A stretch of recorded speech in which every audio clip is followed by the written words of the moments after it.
Here. Well, there we go. Hey everybody, Kent Martin's here. Second start for a first start. Welcome to today's social media blast warm up for our Amazon Live show that comes on at 2 p.m. Central Time every day of the week. Today is Thursday, which means today is On the Wing. We're going to be talking about birding and ways to get started in birding and the tools you need for birding. So let's see what's on the agenda. Binoculars, that's what's on the agenda for today in a spotting scope.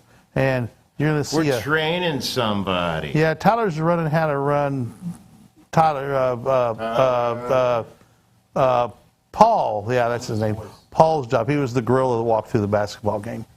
So that was Paul. He's sitting over there. Tyler's the Sasquatch. And Sasquatch looked at Tyler and said, "Man, you're hairy." So coming from Sasquatch, that's quite a observation. Now so you know why I want a mic. We love Tyler a lot. Tyler doesn't have a mic over there. He's loud enough. He's loud enough to probably hear him. Actually, that'd just be noise in the background. He'll get canceled by the microphone. So anyway, he's learned how to run the switch because Paul's going to be taking some, I'm not sure who approved it, but some vacation days. So I do it alone. Going to be have a new switch and a new command board that's different from the one at Paul's desk. So Tyler's running how to do it over there. Man, my screen is way behind because Paul just walked through. I mean, it was like 10 or 15 seconds behind. I know it. So anyway, today we're going to be talking about birds. And one of the tools you're going to need, and you'll see this if you follow us over to the Amazon Live broadcast, and we would encourage you to do that because the more people that watch, the more algorithm kicks us out to more people and pushes us out to more people, as well as if you click that follow button, that helps a lot too and helps more people see our Amazon Live content. So you want to watch birds. You see birds in your yard. You see birds around flittering. You know, and if you stop and think about, birds are around us all the time, and we can make them an integral part of our lives if we just stop and admire their beauty, listen to their song. And, a lot of us may be out, taking a walk and hear a bird, or on our patio, or walking in the house and hear a bird. Stop and listen to that fine feathered friend. Listen to that songbird, and get a pair of binoculars and take a look at it. We're going to talk about some binoculars that'll help you do that. But you do need a tool that'll help you find out what it is. And, there's plenty of apps out there that'll do it. But especially songs, in my experience, the apps just don't do a good job of hearing the bird. But a good old analog bird book, and one that I have, actually I have two of them. One on my desk that's actually at my house right now, and one in my travel trailer. And it is the National Geographic Field Guide to North American Birds, or Birds of North America, some such. Over on Amazon, you can pick them up for, I believe, under $20. A really nice book. Has exemplar drawings, not photographs of individuals, but very detailed paintings that were reproduced that give you the absolute archetypical, the perfect specimen of each species. You have some maps that give you all sorts of information, as well as description of the birds and things like that. So over in our Amazon Live broadcast, we're actually going to be looking at 3 different birds. One of them is aptly named the murder bird. And we'll talk more about that bird on the show and show you some pictures and tell you why it's called the murder bird. If you have time, you can look it up now and get ahead of the game, or you can just wait and see what this beautiful bird looks like and why it's got that wonderful nickname. We're not going to show it right now. Which bird is it? The murder bird. The murder bird? You don't want to show it right now? No, I don't want to show it right now. I want it to be a surprise on the Amazon Live broadcast. There's a thing called Google. Yeah, but they can Google it, or they can just wait to be surprised. They can try going into the Google machine and doing it. This is why I don't want a microphone. Why? What would you say right now, Tyler? Continue, Kent. He would say, continue, Kent. There you go. All right, so the murder bird, you can look it up if you want to, or just wait. So let's start out. Binoculars. If you've got kids or young adults in your life, you can get them active and with you in binoculars. If you want to use these for astronomy, these are good for astronomy. I am taking a couple of pair of these with me, too. Hold it on the bottom of the deal. The Nebraska Star Party. Nebraska Star Party is next week up in the rural part of Nebraska. Bortle 1 skies, for those of you who are not astronomers, that means really dark.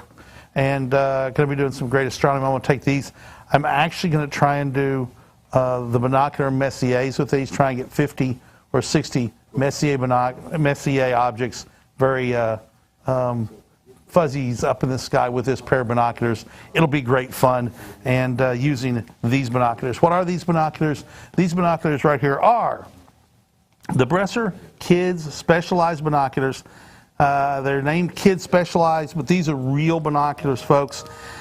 These have glass lenses in them, has a diopter so you can adjust the focus for your right eye. So you're going to focus on with your left eye and then focus the diopter for your right eye so both eyes are in focus. These are called kids binoculars because the interpupillary distance is not real wide apart. These are fine for me because I guess I have a kid-sized interpupillary distance, actually a little bit too big, but right there is where it comes into a single circle. Fine binoculars, love these. Metal body with a rubberized, the yellow is rubberized, so you know, got a good grip to it, but that's metal right there, folks. You take this to the what? The Star Party? I'm going to take these to the Star Party, to the Nebraska and the Arizona Star Party, and I will take some to the Arizona Dark Sky Star Party as well. Do you want to? We're going to be doing bird watching. You want to let Scott tell us about it? Oh, is Scott there? Yeah. So we're going to be doing some bird watching at the Arizona Dark Sky Star Party. It's an astronomy event, but we're going to do some birding there as well. So let's let Scott tell you more about that event. If you're in love with the stars, you love the Milky Way, and you want to be out with astronomers under a really dark sky, come to the Arizona Dark Sky Star Party with Biosphere 2. It's going to be amazing. You'll be at Oracle State Park, Oracle, Arizona, and we're going to have music, stars, astronomy, door prizes, a lot of fun. Come to explorescientific.com/events and sign up. And there you go. A little bit about the Arizona Dark Sky Star Party coming up September 21 through 25, as he said, in Oracle State Park. Oracle, the city of Oracle, is turning this into a community festival. I guess they don't have anything really in the fall, but they are now have embraced this, and it's going to be a community-wide festival with events going on all over town, not just out at the state park. It's going to be a great time, and I would love to see y'all out there. Again, we're going to have some local bird watchers who are going to lead some bird watching tours. You're going to need a pair of binoculars. I'm going to get all fancy and use some of these, I do believe. So I'm going to take some with me as well. If I suddenly got brighter, that's because my aura just improved immensely. There we go. Thank you very much. That, and there goes the gorilla through the basketball game again. So if you got a kid in your life and you want to get them involved in bird watching with you, buy a couple of pair of these. A pair for you, and a pair for the kid or kids in your life. Go out and use the same binoculars they use. My dad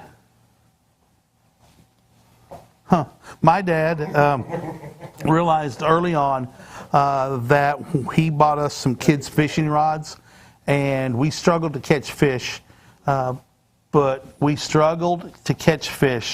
But when he realized that when we used his rods, it wasn't about us not being able to catch fish. It was about using the crummy stuff that we had. And when we started using his gear, we caught fish, and he bought us his gear. And we were using the same stuff Dad was, my brother and I, Andy. And we learned to get good gear. Well, you know, if you get a pair of these are not crummy binoculars, but you're out there with them using a real high-powered pair of binoculars, and they're using these, you're saying, hey, you can use those kid binoculars, kid. But if you go out there and say, hey, I've got these binoculars for you and these binoculars for me, let's go out and look at birds and use the same gear they have, guess what? They're going to feel special because you're using the same gear they are. So a couple of pair, I think, are the way to go for these. Now then, these are 6x21. What do those numbers mean? Real simple. The eyepieces right here are 6 power. So it's 6 power eyepieces, and the objective end where the light comes in is 21 millimeters. So this hole right here determines how much light goes in the binoculars. In this case, 21 millimeters, we have 34, 32, 42, 50. You can get some big binoculars for astronomy that are huge things that you can't even really hold up for more than a few seconds and you can't steady them. These binoculars right here, you don't have that problem. They're nice, lightweight. Also comes with a neck strap that has a quick release on it, and if the kid gets hung or you get hung, this is going to pop off and release you from it so you don't get strangled at all. So we're going to switch now to another pair of binoculars. We're going to go to the National Geographic 8x42 binoculars. Over on Amazon, we sell a ton of these. These have like a 4.8 star review, and we sell a ton of them over there. A very popular binocular comes in under $40 for these binoculars. So you ask me, oh, how about those Bresser Kids Specialized binoculars? Where do they come in? Over on Amazon.com, they come in for under $25, if my memory serves. So this pair of binoculars right here, twist up eye cups. Oh, and the numbers, let's talk about the numbers. 8x42, that 8 number means, you say it. Yep, that's right. 8 power eyepieces, and 42 means 42 millimeters of light coming into your eyes. You got a couple of comments. 2 moving fingers of fate. Well, thank you. They're the fickle fingers of fate. They're Mike Overacker. 3.5 millimeter exit pupil is fine for the kids. Yes, Mike, and it's fine for me too. I have no problem looking at them. Those binoculars are fantastic binoculars for adults and kids, as long as your eyes aren't real far apart on your head. So I like this pair of binoculars a lot. We sell a bunch of them, great price point, a really good way to get into binoculars if you want a little bit bigger pair of binoculars. Now, Scott Roberts has what he calls the twist test, and Tyler a couple of weeks ago broke some binoculars on live TV because instead of just going twist, Tyler went, Oh, I didn't know it. I can't see what screen we're on now. So he instead of just going twist it to see if there's any flexure, he put his thumbs up here and he pressed really hard with a thumb. And Tyler, he worked out. Tyler, Iron Man, hard chest here, and he broke it. But we put it back together. It just popped off. We put the prism back in correctly, glued it in, put the eyepiece back on. It's that piece right there, and it's fine. So don't do the twist test like Tyler. Do it like Scott. Tyler tries to twist them into 2. Scott just sees if they flex. So there's a difference there between what Tyler does and what Scott does. I'm looking over at Tyler, and he's smiling, he's listening, he's hearing me. All right, so again, all good binoculars. If you have a diopter, it's not just a really inexpensive entry-level binocular. Way you focus them, you simply look through the left eyepiece and cover up the right.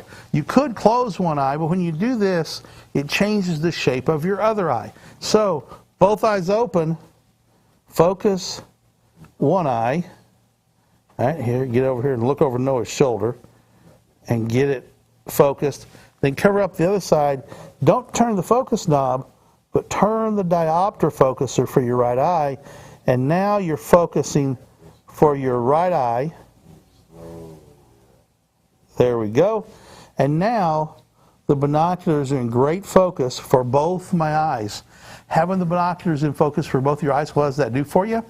It makes your eyes relax. It makes your brain relax. If you can focus both eyes, because each eye focuses on most people differently, you get both eyes in focus, makes your brain really happy. You can see a whole lot more as you get into things. What time it is over there, fellas? 1:45. Got plenty of time here. All right, so we're going to jump into, what do I want to go to now? That's where I was headed. Good choice there. We're going to go to the spotting scope. Spotting scope is a specialized telescope with different designs than a lot of telescopes.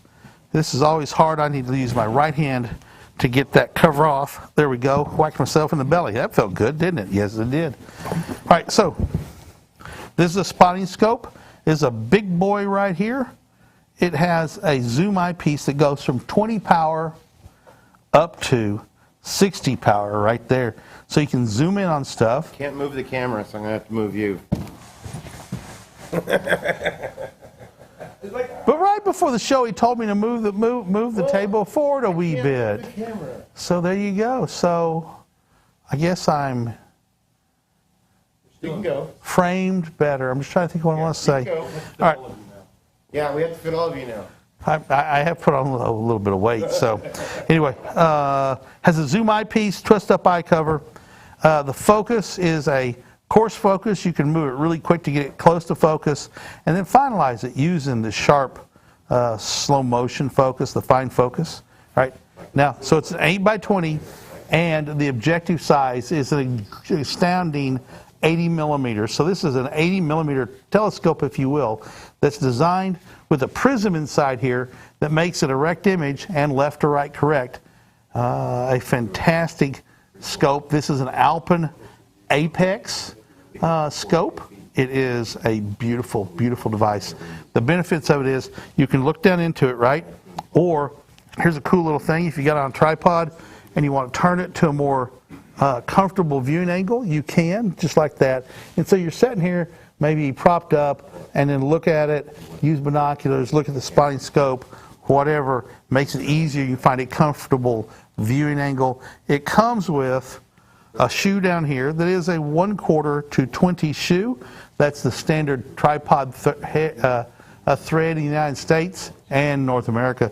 So if you put a tripod, have a tripod with that screw, you just screw it on and voila, you got a tripod to sit on. Now this model does not come with a tripod. Some come with a small tripod. This one does not. So you're going to have a tripod to put it on. Fantastic device though for bird watching.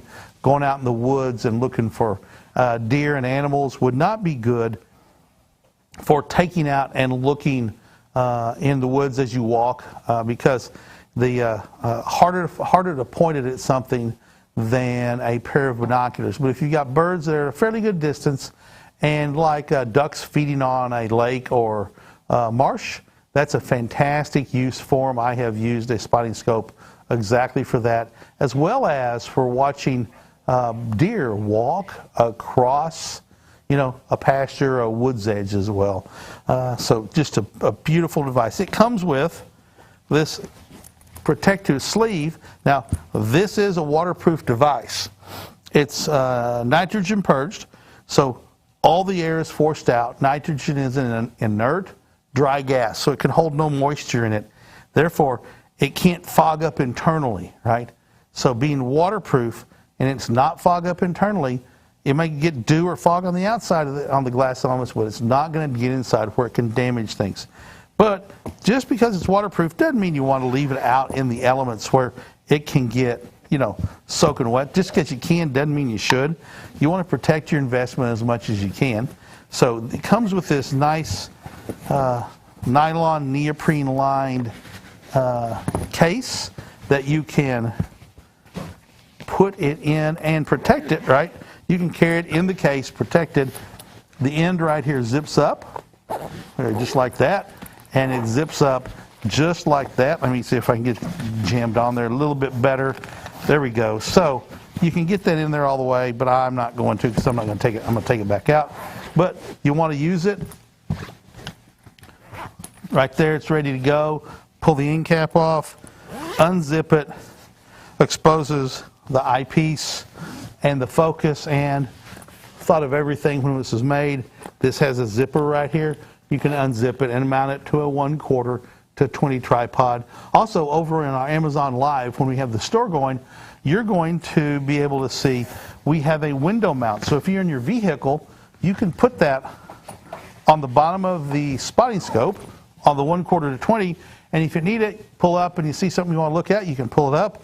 Sort of a little U-piece, roll your window down, set it over the glass, and now you have it just like a tripod, so you can move it left, right, and up and down to find it on the subject. So going to a second camera, how about that? Getting fancy here. Now we're going here. Getting fancy here. So you can see that big old beautiful piece of glass right there. It is, can you see it right there? I don't see a monitor, so I can't tell if you're seeing it. I'm going to assume you are. It has a twist up or slide up dew shield / sun shield, and you can see how it slides in and out. Helps you protect the glass from maybe potentially rain or sunlight. Sunlight hits that glass, you can see it in here.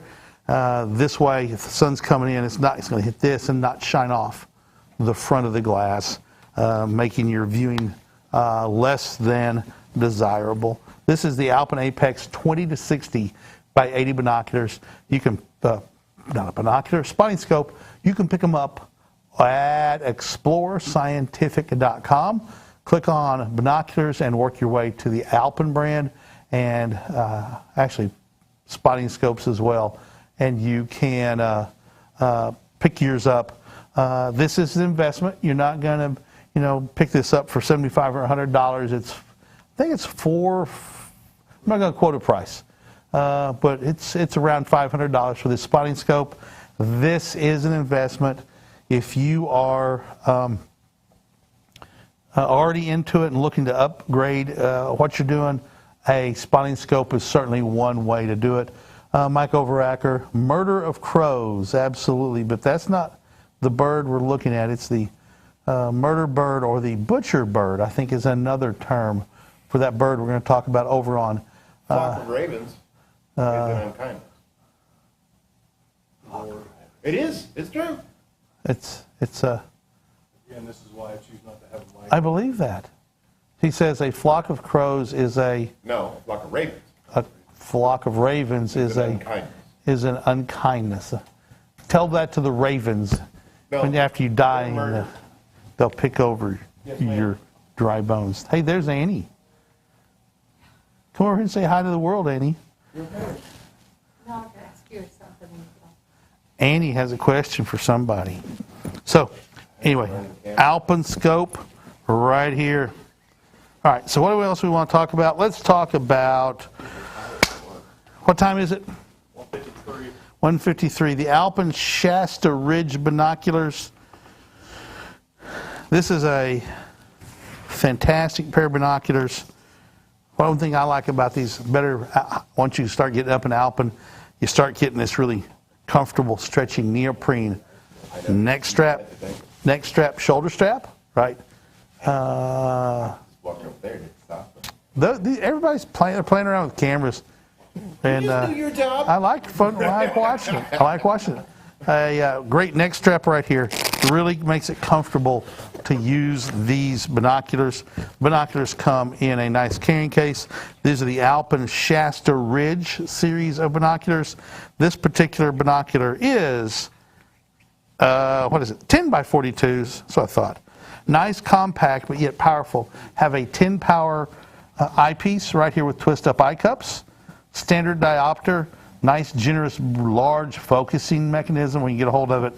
The objective 42 millimeters across that have the flip up attached eye cups. These will pull out if you give them a tug, but I advise you not, just leave them in there so they're always ready to flip up.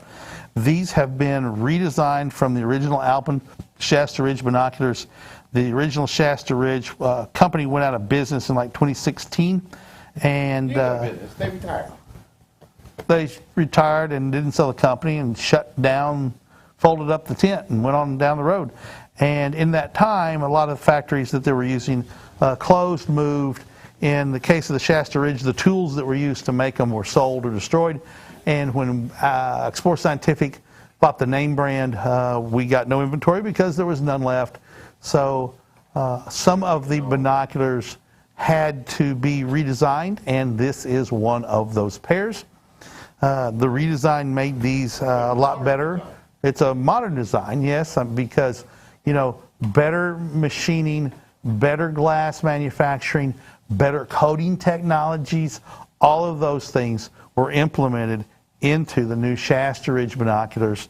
These are a spectacular pair at 10 by 42, and I think, I can't remember, will these focus that as close as the camera? I think they will. Let's see. Nope, not quite. Not quite. Let's see if they'll focus. Oh yeah, so the camera's about 8 feet away, and the switch over there is about 9.5, 10 feet. So I'm close, focusing inside of 10 feet. So which is probably going to be inside of 3, right at 3 meters, something like that. A great pair of binoculars. Why would you want to focus on something that close? A lot of times you can get really close to some birds, and when you can then use magnification of 8 or 10 power to look at those birds, you start seeing details that you can't see when they're 30 or 40 feet away. That's why birders like to have a pair of binoculars that is a close focus binoculars. And 8 by 32, 10 by 42, right in the sweet spot of where many birders want. That's a popular size for bird watchers. And again, if you're wanting to get into this hobby, and it is a wonderful hobby, I wasn't into it. I grew up doing bird watching with my parents, but life went on down the road, and I was always interested in it and would look at birds and like to watch cardinals and robins and things like blue jays and things. But I really wasn't into going out and finding birds, and COVID created more of a situation that I had free time on my hands. I started watching the birds in the yard more, and then we started this birding show, which got me really rekindled that interest. And since then, I've talked about this before, I have started writing down my life list of birds. So you can see cardinals multiple times, but once you get a cardinal, you can't add it on to your life list. And 600 is a bunch of birds. One of the guys that was the gentleman who was the original host of the show, had 597. He was 3 birds shy of 600, and he had effectively gotten every bird he could get and wasn't really interested in traveling anymore to get 3 more birds. And he said, if I get 3 more birds, it's because they came to me, and he's okay with that. But I don't know, 300 away from 600, I would think that, boy, I'm going to go find 3 more birds somewhere. But that may entail having to go somewhere very exotic, and his position, he didn't want to do that. So we're getting ready to roll over. Fly right into it, no intro, no nothing, because we don't have the ability to do it from the direction. Okay, so typically when we go in from social media broadcast pre-warm up to Amazon.com, we just roll. We go to dead air, not dead air, but a graphic, and then relaunch in Amazon. But the new switch system is not set up for that right now, so we're not going to do that. So we're just going to break straight in to that platform. And if you're out on the social media still watching it, we're going to be talking about the Amazon carousel, which if you're on, go to Amazon.com/live and find us. You'll see the carousel, which has the items, many of the items, or all the items we're talking about today, and their pricing. If you buy it through there, it helps the Amazon Live program as well. Or you can just go to explorescientific.com and buy items directly from us that way. So there's a message I see on my screen that says, check your encoder settings, keyframe interval, recommend 2. I don't know, just telling you, 1 minute. So while that's getting ready to happen, I'm going to put things back together just a little bit, because we're just going to start over where we just did. Now that I'm warmed up with what I want to say, and we're going to start all over again and go through this entire lineup. You can stay on the social media blast if you want to, because we will be streaming on both, and we can see your comments, although I can't reference you because Amazon wants us to stay on Amazon's site, so I can't send you to explorescientific.com. I'll just have to say go to Amazon. But that's how it works. It's their rules, and we'll play by them. But we are streaming live to everyone else on our normal stream as well. So we're going to switch off or switch straight in. How close are we, fellas? No, hang on. No, not yet. No, hang on. All right, go to... So here we go. No silent air, but at the same time. I'm going to go to 8. 3, Hey. 2. Go ahead. We're gonna cut out as soon as.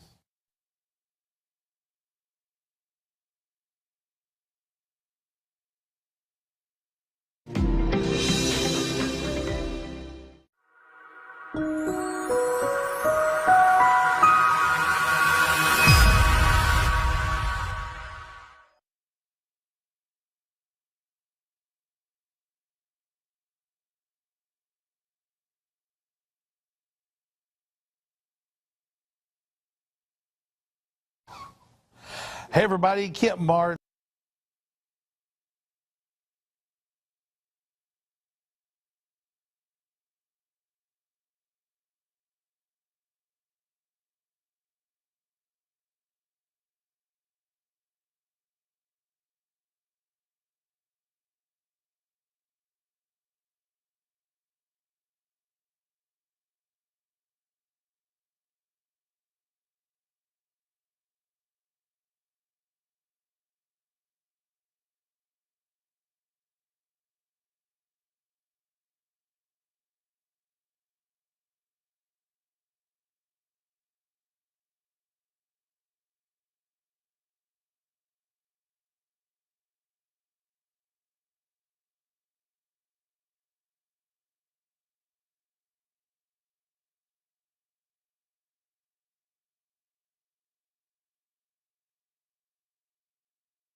And that's 21 millimeters.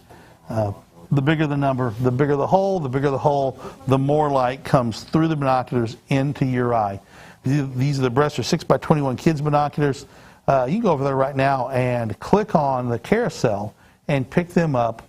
Right now, order a couple pair, some for yourself and some for a kid, or, you know, if you've got some 6, 7, 8-year-old kids who are interested in the outdoors, you could be the hero gift giver this Christmas, or whatever you're thinking about. You can be the hero gift giver and get them a pair of Bressler binoculars, a unique gift. And again, you're not getting a toy pair of binoculars. You're getting a real pair of binoculars right here in the Bressler specialized, kid specialized 6x21 binoculars. All right, so moving along down the lineup of binoculars I have today, we're going to the National Geographic, right there, the National Geographic 8x42 binoculars. The 8 means, as we talked about, 8 power objective or eyepiece, 8 power eyepiece, and the objective end is 42 millimeters in diameter.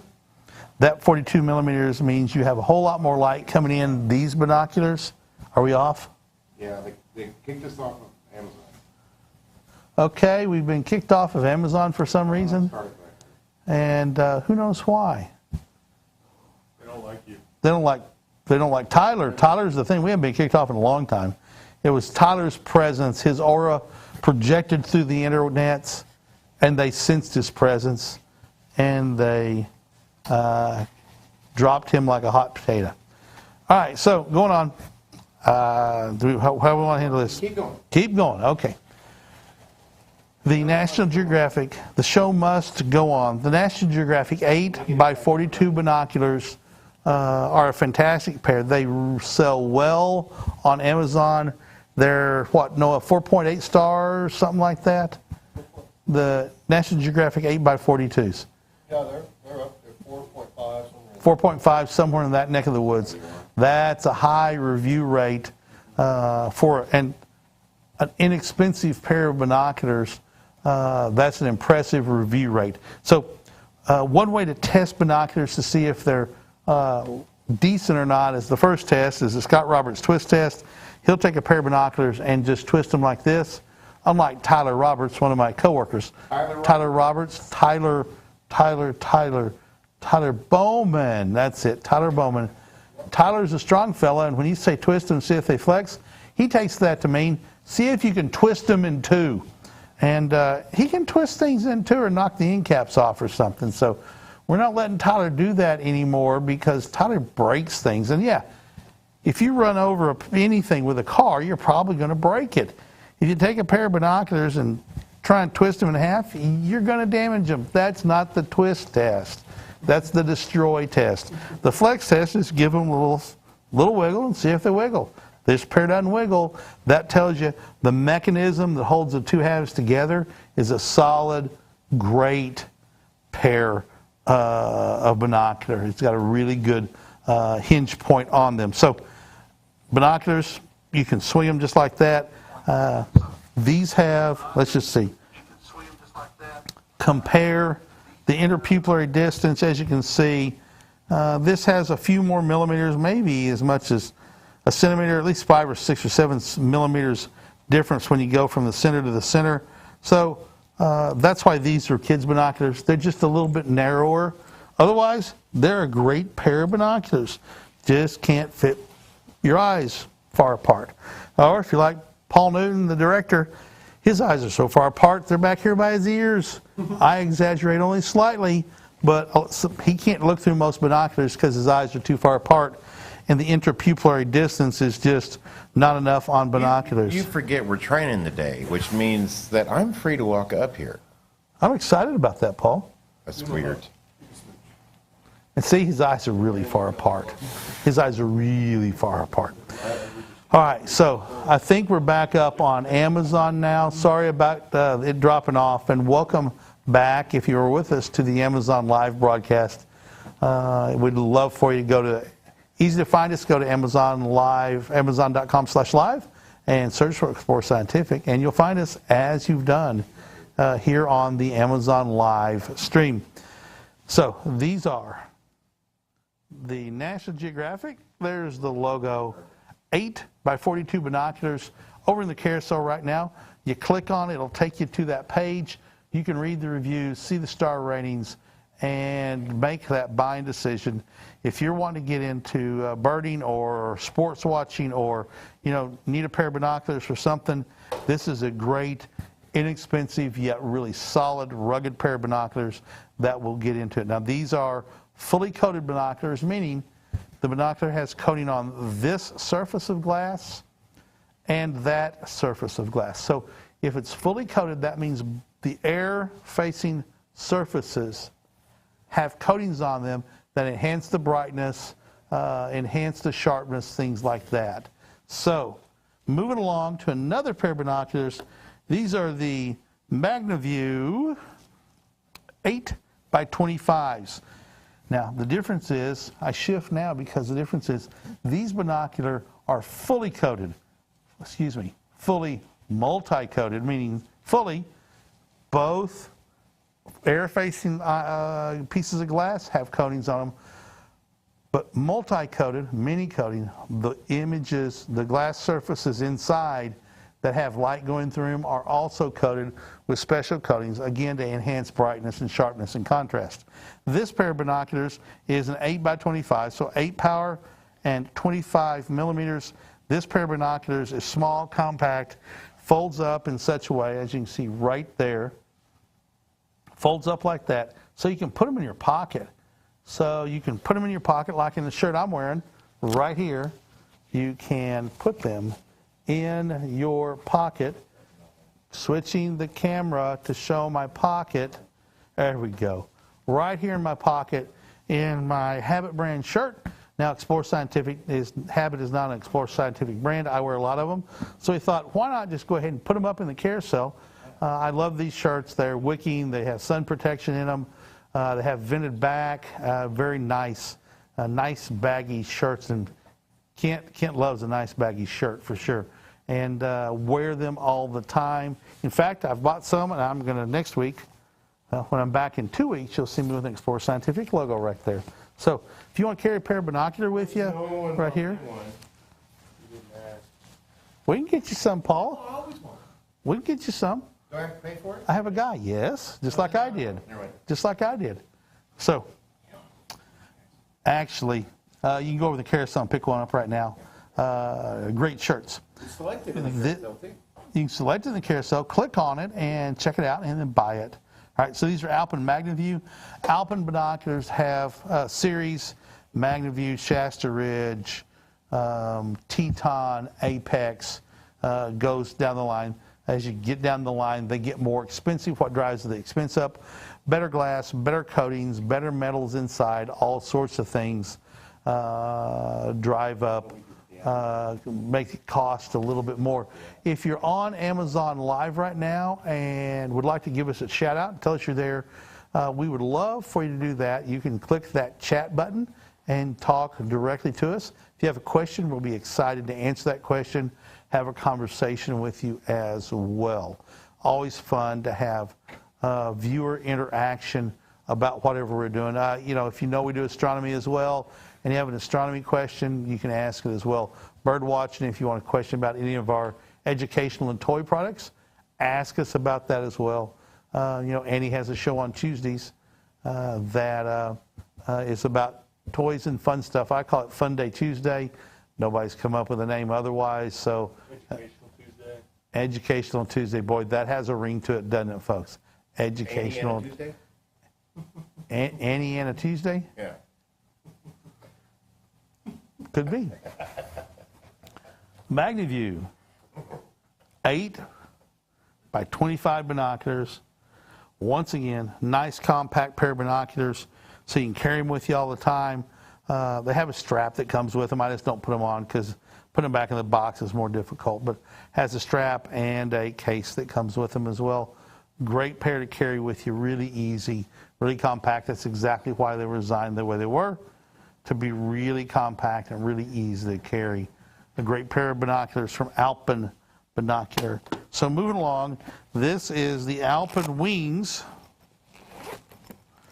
I believe it's 8 by 32s, if I remember correctly. You'd think I've done these enough, I would know. These are 8 by 34. I was close. So, okay, here's a quiz time. What does the 8 mean? Yes, you're right. It means 8 power eyepieces, and the 42 is the diameter of the objective lens. I knew you could answer that question and get it right. We've done it enough. It's easy to, oh, Annie's back in, she's marching. There's a problem. Summoned. There's a problem I was somewhere. summoned. We heard nobody summon. Another job to do. Talk to Scott. Okay, so here we go. These come with keeper rings on them. They don't go in and attach. These have little rings that go on. I would advise you to just leave them on there. There's no reason to take them off. That way the eyepieces are always ready to be covered up at a moment's notice. You don't have to dig for them. This is an open bridge design. It allows you to get your hands down in here really well, really get a great grip on these. And as we said, these are 8 by 34s, 8 power eyepieces, 34 millimeter objective lens, bigger around, more light. So these bring in more light than the other pair of binoculars we did, and a little bit more power as well. Twist up eye cups, fully multi-coated, and I didn't tell you, once you get to the wings, or the MagnaViews, they are waterproof, which means the inside has been purged with either nitrogen or argon. That means that they're waterproof. How does that make them waterproof and they won't fog up inside? Argon and nitrogen are inert, dry gases that will not hold moisture. So when all the air inside is replaced with an inert gas, there's no longer any moisture in there. They get sealed up, the O-rings close them off, and now you've got an inert gas with no moisture. When the temperature gets right, and if a pair of binoculars would have fogged up, these aren't inside, they're not going to. Will these fog up outside? Absolutely. If you leave them where they're really dewy, or the temperature gets right, or you go and accidentally breathe on them, they're going to fog up. But that's going to go away. It's not going to hurt them any. When you fog up inside, that can damage all sorts of stuff. That's why if you can buy a pair of binoculars, all things equal, buy a pair of waterproof binoculars. But if you buy like the National Geographic binoculars to get started, simply remember, these aren't waterproof, they're water resistant. You know, they get a little wet, but you don't want to submerge them. You don't want to take them scuba diving. We sort of joked about ought to take a pair of binoculars and have a guy scuba dive and use the binoculars to show that those binoculars are waterproof. I think it'd be a hoot, but we've never done it. But I think one of these days we're going to do it, by golly, just because it'll be funny to have that video, to see some guy in scuba suit, you know, using the binoculars to prove that they are indeed waterproof. And in fact, we're willing to go do it and show them submerged in a tank and prove it. Salt water, however, may corrode it after a couple hours. Sure, salt water is going to corrode the metal, but like anything else, if you go saltwater fishing, the first thing you do to your fishing rods is, and all your scuba tanks and wetsuits is, you wash them off with fresh water so you don't have that problem, right? You get all that water off of them, all that salt water off, so they don't crust up and corrode. However, if you're Tyler, you leave it in your swimsuit because you like the feeling of crusty, salt-encrusted swimsuit. So I know Tyler does that. He goes to the beach and just... Okay, this is a G-rated stream. Yeah, so that's Tyler. The All right. producer is now yelling at you. The producer is yelling at me, "Hey, Micah, come join me on the live broadcast." And never, he says, with absolutely no sense of humor in his voice. He's like, never. All right, so Alpen Wings, 8 by 34 binoculars. I'm not even going to say that live. I hope it didn't get picked up on the mic. The keeper rings, keep it here. The neck strap, you can thread through one of these, this side of the eyepiece, the ocular eye protectors, and keep it on your strap so it always is there. Handy for you to use, waiting for when you want to cover them up. Now, this is a bigger pair of binoculars, not going to fit real easy in a shirt pocket. Probably could put them in a coat pocket. But a cool thing about it is, That'll fit in your pocket. It'll fit in a coat pocket for sure. It won't. Those pockets. No, I don't think so. I tried it. It won't fit. Wait. Yeah. Yep, just barely fits. There it is. Just barely fits. Look at that. So Ugh. I'm giving you great shots here, Tyler. You don't even have It's, okay, so there you go. It does fit in your pocket. You can carry it around in your pocket. You know, it's a little bit lopsided. You might get tired of that lopsidedness, so you'd put another pair in this pocket so you could be walking around with 2 pair of binoculars with 1 person. That'd make you cool right there. Okay, so also comes, however, getting them out of that pocket Never said anything about getting them out of the box. might present more of a challenge. I think I can do it. Tickling? I think I can do it. I think I can do it. There we go. Out of the pocket, just like that. There we go. The case that comes with it has a little belt strap, so you can strap these on your belt. I guess that'd be like a holster almost. You'd have a binocular holster, so you could have them on your belt with you, ready to use at a moment's notice. There we go. Comes with a neck strap, comes with a cleaning pin and a microfiber cloth. Shoulder strap on the bag to keep them in. Nice double zipper, really well thought out design.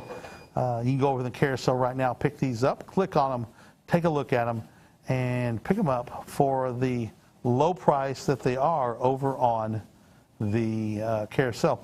If you're out there watching, we would love to hear from you. Give us a shout out, a howdy, a hey, a hello, whatever language you want to ask, say howdy in.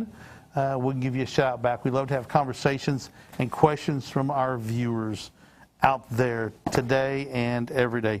Now I'm moving along to the Alpen Shasta Ridge. Oh, wait a minute. Birds.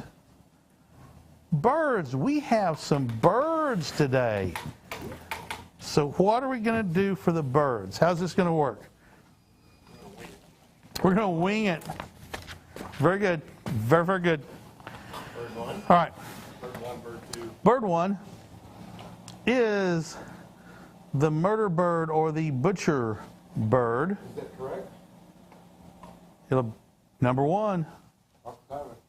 There we go. That's it. I can only see part of it, but that's How it. did he murder anything? He's like 2 inches. So this is the logger-headed shrike. And what we got here is Carl Bernhardt sent me these pictures. And if you want to see, if you have pictures of birds you'd love to share with us, you can give us a chat right now. And or the easier thing would be go to the Explore Scientific store here on Amazon.com. Click on Contact Seller. Noah will get your message and he'll tell you how you can get us the pictures that we can use your pictures as well. They need to be your property, your pictures. So Carl Bernhardt in Southern California said he'd been seeing postings about logger-headed shrikes being around one of the wildlife areas that he goes to, and this would be the San Jacinto Wildlife.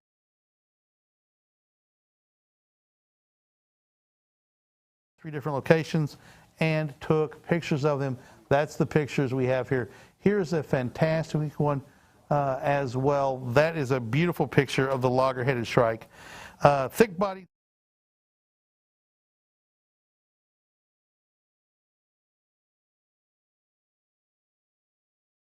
Blocky head and a thick bill. Don't use too many of them too quickly. Have a large blocky head and a thick bill with a small hook. The tail is very long and rounded, as we can see here in these pictures. Loggerhead is a synonym for blockhead. So I have a few friends I'm going to start calling loggerheads, Tyler.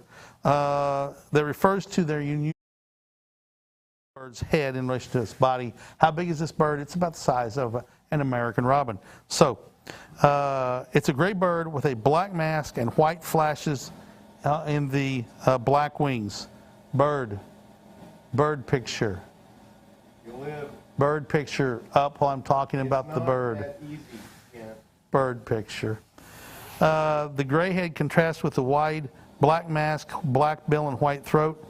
The tail is black with white corners, and there's the base of the primaries forms a handkerchief spot when the wings are closed, and it present a large white patch in flight. They'll sit on low exposed branches and skin for rodents, lizard, birds, and insects. They eat small prey such as ground beetles, but they're most famous, and here's where the nickname comes from, they're most famous for impaling large items on thorns, off trees, and on barbed wire fences to come back and eat later. So they'll impale a lizard on a thorn or another bird or otherwise on a thorn or barbed wire fence to come eat them later. They often hover, and when flying, they use a burst of very rapid wing beats. Let's talk about their bill just a little bit. It features a pair of pointy projections named tomial teeth, and like a falcon, the shrike tackles vertebrae and with a precise attack to the nape, the back of the neck, and it's believed that they use the tomial teeth to paralyze the animals with a jab to the spinal cord. Hence the name butcher bird or murder bird. They impale their animals, their prey, on thorns. And if they kill a insect or a mammal, a vertebrate that has poisonous tendencies like specific toads and monarch butterflies, they have learned to, or they innately know, to let them set at least 3 days before they start eating them, to let the toxins in the body dissipate. Such a beautiful bird with such murderous tendencies for a songbird. So shrikes in North America have different colorations. We won't go into details. And where the birds range? Anywhere in the southern half of the United States. The breeding uses most of the U.S. and actually extends some up into the central Canadian provinces. And so basically, if you're in the southern half of the U.S., year-round, you can see loggerhead shrikes. And during breeding season, up all the way to the Canadian border and up into Canada. And that is the loggerhead shrike. Now we're going to go on and talk about a couple pair of binoculars, and then we're going to talk about another bird, and it's a kind of woodpecker that is indigenous only to California. We'll be back in a couple of minutes to talk about that. So, looking at the new Shasta Ridge, this is a 10 by 42 pair of binoculars. As we go up the Alpine line, we go from Magnet View to Wings to Shasta Ridge to Teton to Apex. As you move along that, you get higher quality, better coatings, better materials, better bodies, better glass. All those things add up to higher cost. You can see the over in the carousel. Click on them and check out the price over there.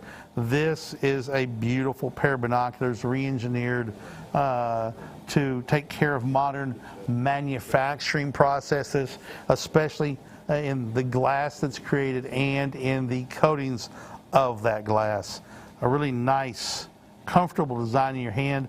Has a checkerboard pattern that gives you a really good grip. And Micah, you need to come over here and let them see you use these binoculars.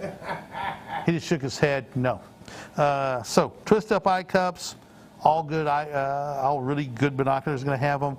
Really generous size, smooth as silk, focusing control, a diopter. These will focus at about 9 meters, which say is effectively 10 feet. So I can't quite focus on the cameras, but I can focus on the control deck over there just a little bit farther away. I don't wear my glasses. I can't see anything through them. Oh no. Eye cups are covered, so I can, focus for both eyes. So when I focus, my counsel is focus with your left eye with your right eye covered here, right over the binocular. If you wink, you can wink and focus with the left eye, but it changes the shape of your eye and changes the focus of your eye. So if you have both eyes open when you focus, you can focus on your left eye, right, which is actually moving both eyes at the same time. Focus with your left eye, and then switch to your right eye. Cover up the left side and use the diopter to focus and turn the diopter. That lets you focus both eyes in perfectly sharp focus. What does that do for you? That means your brain doesn't have to work as hard. When your brain doesn't have to work as hard, you can see better details. You can use the binoculars longer, and you'll be happier with using the binoculars. So one thing I tell people, the farther away, I see people looking at birds a long ways away, or a football game or something, and they're like this. Well, this is not how you should hold the binocular, right? If you're going to do just a real close view and real quick, okay, it works.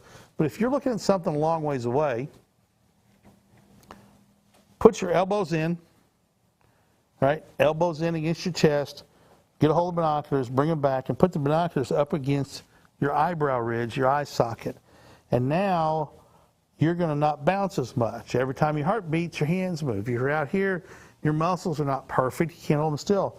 But if you get like this, right, you can now focus a whole lot easier.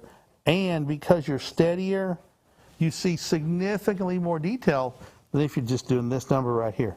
It's really amazing how you can improve the view of binoculars simply by forming a little stand right here, just like this. You want to take them a step further? I don't have a ball cap, but if you get a fitted ball cap or a snapback, a one-size-fits-all won't do it because it'll stretch. You can do this. When you come up to your eyes, grab the bill of your cap. Can you see anything, Ken? I'm not looking at anything. Thank goodness I don't see you. So we can grab the bill of the cap and pull down, and now that makes you even steadier, and you're going to see even finer detail. A really impressive way to improve binoculars and improve your view is by doing that. So why do you go to a more expensive pair of binocular? Because the coatings and the glass and the prisms get better and better, and when they get better and better, you see brighter and brighter details, right? You going to do the Tetons today? I am going to do the Tetons today. I'm going to have Rick White to give you a special announcement about Tetons. Rick White is going to get, I don't even know what this special announcement about Tetons is, so we'll all be, I'm in the dark about it. I'm on the edge of my seat in anticipation of what Rick White, who's Rick White? Rick White is the director of our Alpen Bresser Pro staff, of all our outdoor people who use the binoculars and promote, can't say it, promote the binoculars. So let's do another bird real quick. Oh, but before we do, I want to talk about the neck strap real quick. The Shasta Ridge comes with this great neoprene stretchy neck strap. When I was growing up, my dad's binoculars had that really quarter-inch thick black plastic neck strap, and that thing dug into my neck. I never wore collar shirts. I was wearing T-shirts, and it'd dig into my neck, and we'd traipse around, and that thing dangling from my neck, and it was hot and dug in. I just didn't like it. This nice, soft neoprene, you can wear this around your neck. It distributes the weight, really makes a comfortable experience. Comes with a Shasta Ridge and up binoculars. A fine addition to a binocular is a wonderful neck strap. So if you're just joining us, we're Explore Scientific, and this is our channel. Today is our bird watching day. It's Thursdays on the Wing, where we talk about things to do with bird watching. One thing I like about binoculars is you can do a whole lot of things with binoculars. There's not just a single thing. You can use them for bird watching, sporting events, outdoors use, astronomy, all sorts of things you can do with them. So here is the next bird. This is Nuttall's woodpecker. Should be popping up here just any old second now. I don't see it over on the monitor. It's not going to be over there. You have to come off the switch. Okay, there it is. I see it pop up now. So this is Nuttall's woodpecker. This was taken in California by Carl Bernhardt. All these pictures today were taken by Carl, and we are using them with his permission. It's a small woodpecker with a chisel-shaped bill. It has a small rounded head, flat back, and an elongated appearance. Right? They're black and white striped birds. A lot of woodpeckers have black and white stripes, similar to the Nuttall's woodpecker. Males have a patch, and I can't see the top of this picture, so I don't know if it's a male or female. I don't remember. Has a red patch on the back of their heads, so that makes it a male. And both sexes, which is a common trait in lots of woodpeckers, and many woodpeckers, if they have a patch, the male's a small patch, The males will have the red or a patch on the cheek, and the females don't. Very common, but not ubiquitous. Not every. Not every. There's a female. Let's keep that picture there. I can see that.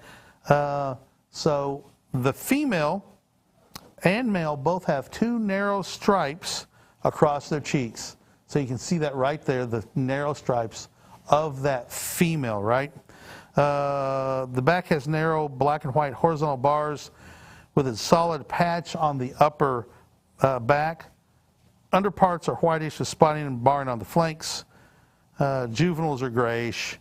And juveniles of both sexes have some red on the crown. Now, Nettles woodpeckers probe and pick insects out of crevices in tree trunks, branches, and twigs. They circle branches and twigs while foraging, sometimes perching across the branch, balancing with their wings instead of leaning against their tails. And the Nettles woodpecker lives in oak woodlands year-round. However, they do not eat acorns. So you'd think that a bird that is 100% associated, especially a woodpecker, that's 100% associated with oak woodlands would be an acorn feeder, but these are not. They specialize in insects that like oak woodlands. They also will use suburban areas and woodlands near streams with cottonwoods, willows, and sycamores, but they're very strongly associated with those oak woodlands. They're a year-round resident of California and a slight, tiny little nubbin going down into northern Mexico at the top of Baja California. So that's Nettles woodpecker. Thank you for Carl Burkhart, former co-worker about 30 years ago, Carl Burkhart, for providing us with these pictures. Again, if you want to send us your pictures, we'd love to have them to share them with the world. If you like them, we'll like them too. Easiest way to do it is go to the Explore Scientific store on Amazon.com. Click on Contact Seller. Noah will see your message, and he'll tell you the easiest way to attach the pictures and get them sent to us so we can use them too. If you have a story about the bird and how you got it, where it was, we'll need to want to talk about where it was, because that tells us a lot about birds. There's a lot of woodpeckers that look similar to the Nettles woodpecker. However, if they're in, say, Virginia, it's not going to be a Nettles or Nettles woodpecker. We'll be able to narrow it down because of its location as well. However, like Dan George, who was the original host of On the Wing, says, just because it's a bird and there's a map, birds don't read maps and they don't honor boundaries. However, a Nettles woodpecker is almost entirely in California, so the chances of finding one in Virginia would be slim. Maybe in Arizona or Utah, possibly, but not in Virginia all the way across the country. So this,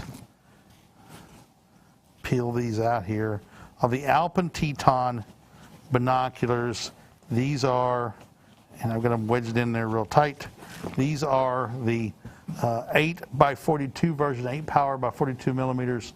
And let's just have Rick White give us that special announcement right now. How about that?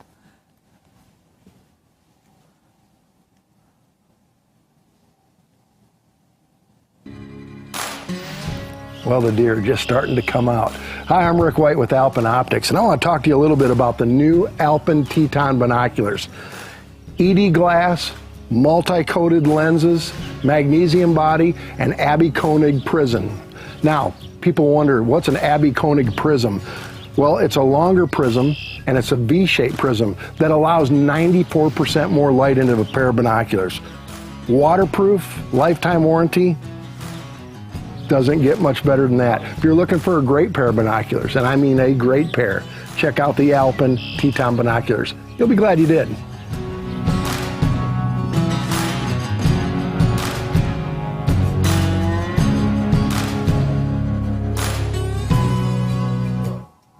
And thank you, Rick, for that bit of information.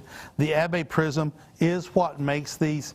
When I started, we first started talking about the Abbey prism, I'd heard it before, but I started doing some research in why it works better than other prisms.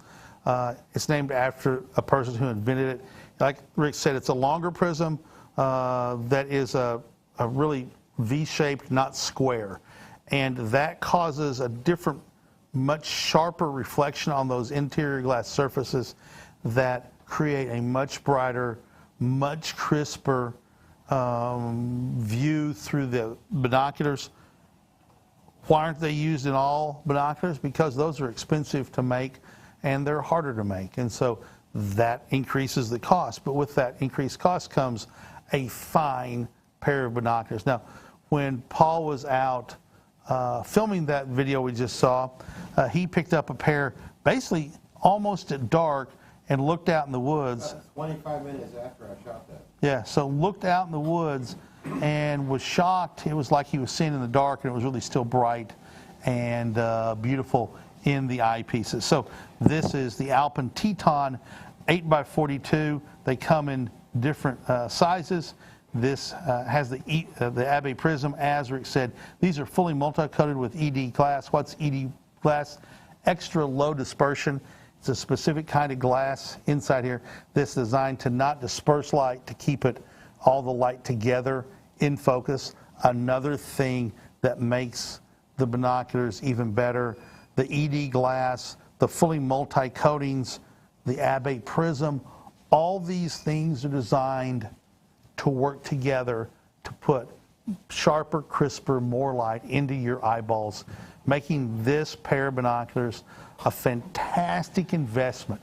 You take care of these binoculars, they're going to last you a long, long time. The magnesium body is rugged yet lightweight. Now, don't get me wrong, this is not a light pair of binoculars, but so much lighter than if they'd been used with a previous design of metal. We call these the new ones, again, like I said, with the new Shasta Ridge. They're the Teton binoculars, the tools that were making them, the factory had shut down, the tools were gone, and so we redesigned these and used modern technology and modern advances over the previous design to make them even better than they were before. I can't say enough about these binoculars. Fantastic pair of binoculars. You can pick them up over in your carousel right now. Click on the carousel. Sir? But one more video. One more video coming up. Here we go. Well, I'm out doing a little bit of late evening scouting, just looking for deer and waiting for them to come out into the field. But I've got a new pair of Alpen Teton binoculars. You know, a lot of times people will ask me, what binoculars are best in low light situations? Well, that's simple. The answer is the Alpen Teton binoculars. And the reason for that is they have the Abbey Koenig prism, which simply means it allows 94% of available light to get through these binoculars, making them an excellent pair of binoculars in low light. So if you're looking for a pair of binoculars that will see detail into a dark timber right now, this time of the evening, make sure you check out the Alpen Teton binoculars. You'll be glad you did. Oh, here's some deer coming out right now.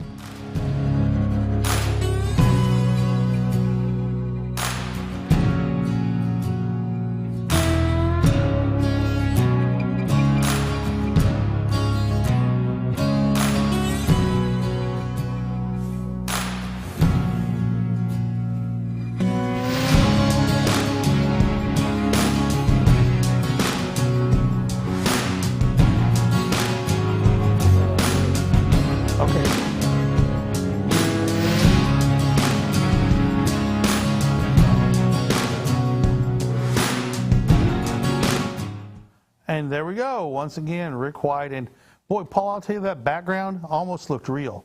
For being a printed background in the studio here, that was just, it almost looked like you're up in Iowa on his farm taking pictures. Yes, that's true. It's because he was up on this farm in Iowa taking the video. Well, it's pretty light, Paul. The sunset. It was nice. Yeah, hot though, wasn't it? Oh, we did that mid-July. He did mid-July, so did it just about right now. Yeah. But it was beautiful, still beautiful and green. That was last year. It wasn't as hot. Was that last year or 2 years That ago? was last year. Is that last year? Yeah. So it is hot. However, you know, I'm going to the Nebraska Star Party for an astronomy event next week. You know what the low in Valentine, Nebraska was this morning, Paul? 17. You're thinking in the correct direction. It was 51.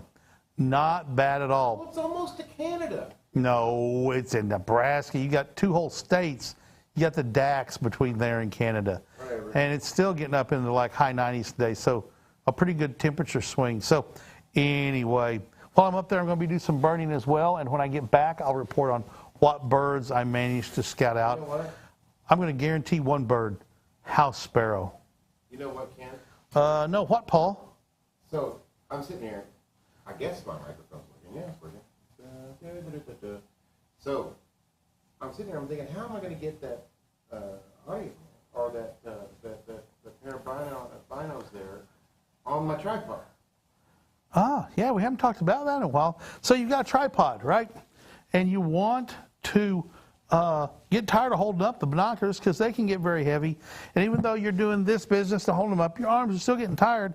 Well, it is very possible and easy, in fact, to attach your binoculars to a tripod. This is the Alpen tripod adapter. It'll fit on all brands of binoculars. Has a 1/4 to 20 screw. That's the standard North American tripod screw. And all good pair of binoculars have a little thing right here where they bend on the hinge. That's not just a decorative piece to make it look sharp. That's actually a cap. And look at that. There is a screw hole. And we can take the Alpen. Let me see. You want to put the lens caps on here? Because I'm pushing it down. That'll work. I'm going to take this, and now I can screw that screw into that hole, right? Hey, look, I have audio.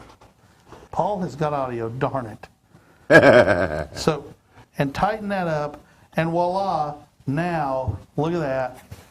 You can mount this on a pair of, a tripod or a monopod, giving you much longer and much steadier views.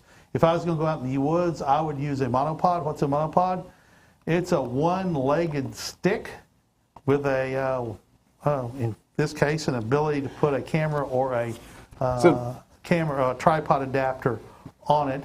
So imagine a tripod with only one leg. That's a monopod. Tilt it up. Tilt it up like this. Yeah, see how it's like purple? That's reflecting Oh, back you're talking that about the color. glass. I'm sorry. Yeah. I thought you were talking about No, the your tripod knuckles. adapter. My knuckles are sort of shiny, thank you very much. And I trim my fingernails too, although I didn't get a manicure or anything. So I'm not like Tyler, gets his toenails done. Tyler obviously walked back in the room. Tyler walked back in the room. I can't avoid it. He's so much fun of a target. But he pays Look me- at the binoculars. but he Look at pays those me back fancy as well. binoculars. So, beautiful pair of binoculars, ready to go. Again, if They're you've purple. been using the binoculars and you want to upgrade your game and get an affordable, high-end binocular, you can do this. Compare these why to is- other brands, and they're very comparable, but the price is significantly lower. Why is it purple and why does it... That's the color of, it's not really, I see it as almost a magenta because, it's how your eye sees it. I see it as a magenta, but it's not an overwhelming, crazy reflective surface like you see on some really cheap, inexpensive binoculars So that what's you it see doing? on TV. It is rejecting some wavelengths of light that it's the coatings. You're seeing the coatings, and it's wavelengths. They're bouncing back. Yeah, the coating is... You can't... By filtering light, it just doesn't go away. It's got to go somewhere. Correct. You It's got to want be this- reflected out You want to get as much light into your eye as you can. However, without the bad light. these are designed to give you that brightness while rejecting some wavelengths of light that can cause harshness and maybe degrade the image. These are the Alpen Teton binoculars. If you want an investment in binoculars, this is the route to go. So we got a few minutes left. Going to move along and talk Another about bird? Another bird. another bird, and I'll get a spotting scope up here. We're going to go. We're going to go to the white-faced ibis. What? The white-faced ibis. Is that the water bird? Yep. The shorebird? It's an ibis. Okay, there it is. Bam. Okay, I don't see it yet. It's an ibis. It's a white-faced ibis. Ibis are shorebirds. Obviously, What are you doing, Tyler? they walk in water. I'm giving him the comments, but there's nobody commenting, so just give him the Amazon. Let's see. What is the closest? The color is the wavelength mean reflected away by more than other wavelengths. That's from Offred. Boy, it's shaking to beat the band. F11. All right, so this is a white-faced ibis. There you go. All right, it's a medium-sized, long-legged wading bird. It's about the size of a crow, but it's on stilts. With a long, strongly curved bill, has a thick oval body shape and a long neck. The wings are broad and fairly rounded. White-faced ibis look dark, almost blackish at a distance. Close up and in good light, breeding adults are glossy maroon with metallic green and bronze tones on the wings. So this is the picture we're looking at now, and by golly, that is this bird to a T. I'll read that again. Glossy maroon with metallic green and bronze tones on the wings. Fits this bird to a T. Typically have red eyes with pink legs and facial skin. You can see the red eye with the pink facial skin. The legs don't look really pink, but they are. The face is highlighted by a narrow band of white that is absent in the glossy ibis. So there's another bird, very, very similar, named the glossy ibis. Don't have a picture of said bird, but one of the only differences is the non-breeding adults. Let's see, where are we at? I'm lost. Narrow band of white across the bill. So the face. White ibises are usually seen in flocks, both when nesting in colonies and foraging. They feed by lowering their bill into the mud, water, or soil and feel for prey. They also sweep their bill through the water, and they often catch prey by sight. So they see them, and including insects and vegetation, and they will spear it with their bill when they fish by sight. Any wetland environment with shallow water, exposed mud, where they can readily feed in fields and where soil is moist.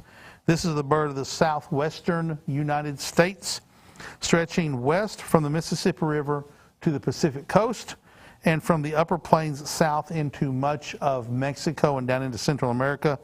In the U.S., they are seen during migration and breeding season, and I have never seen one, although we are in their migration and potentially breeding range. I've never seen one.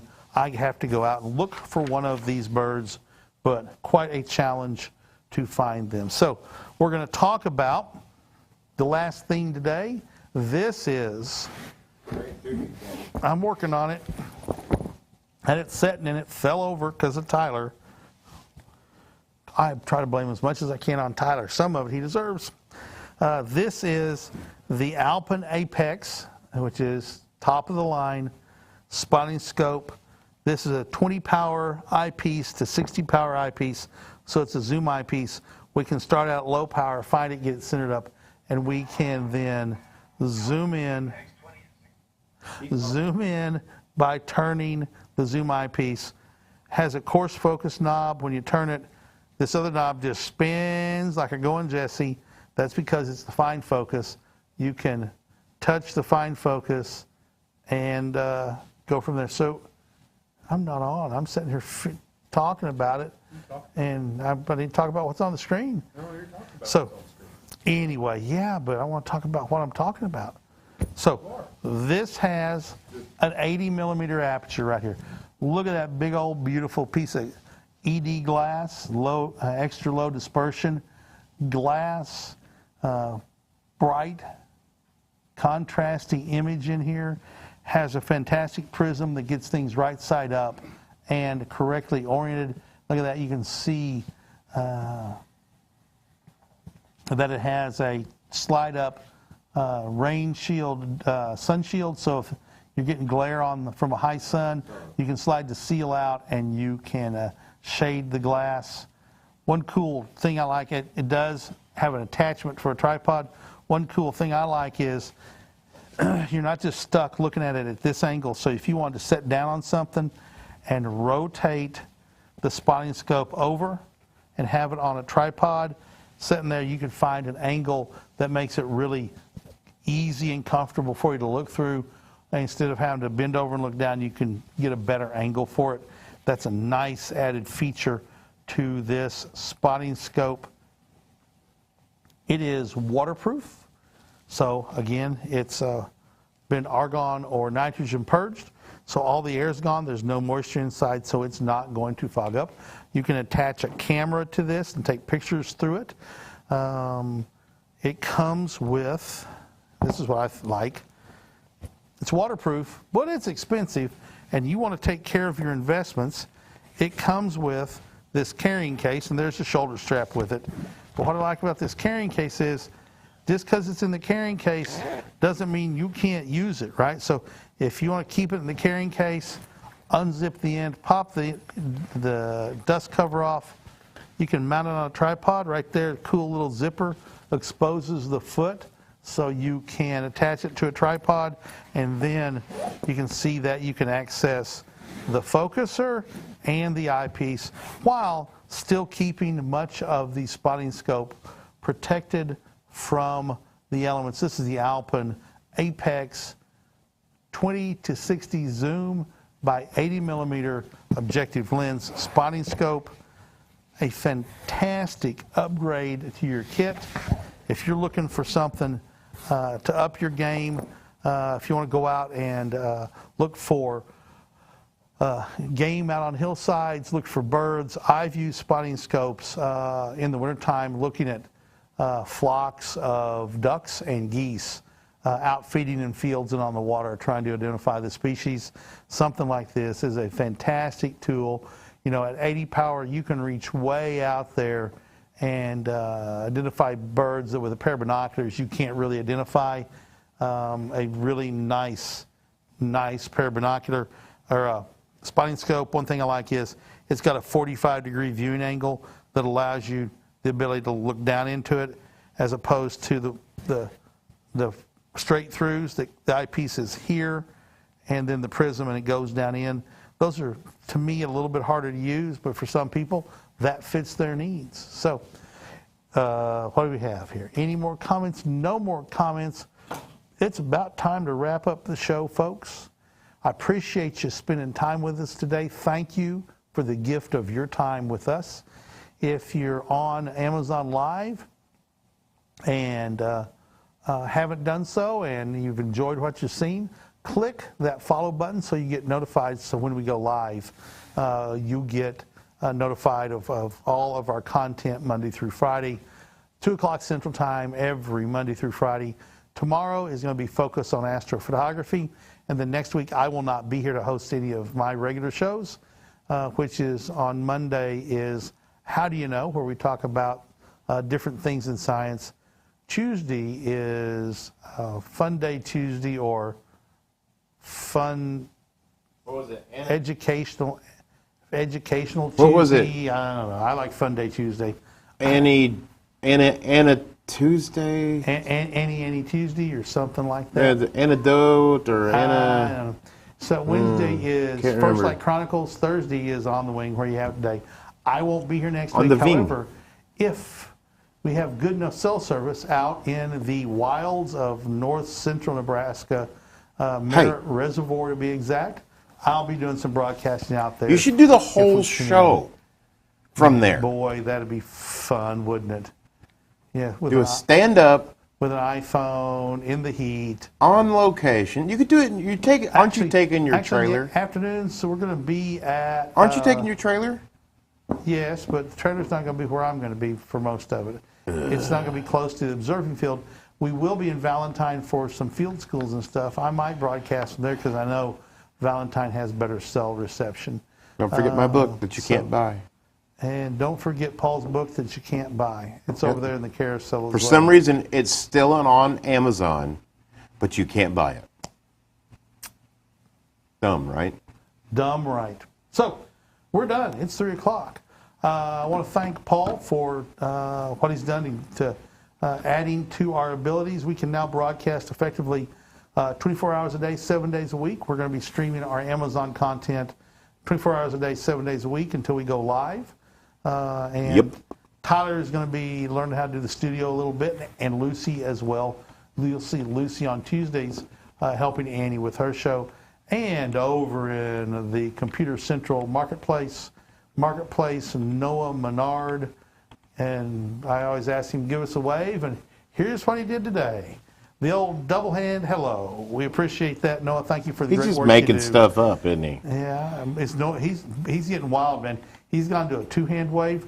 What's next? He's going to stand up and dance or something. So anyway, and everybody else here at Explore Scientific, we truly appreciate you watching. Have a great Thursday, or wherever you are around the world. Might be Friday. Bye-bye, everybody.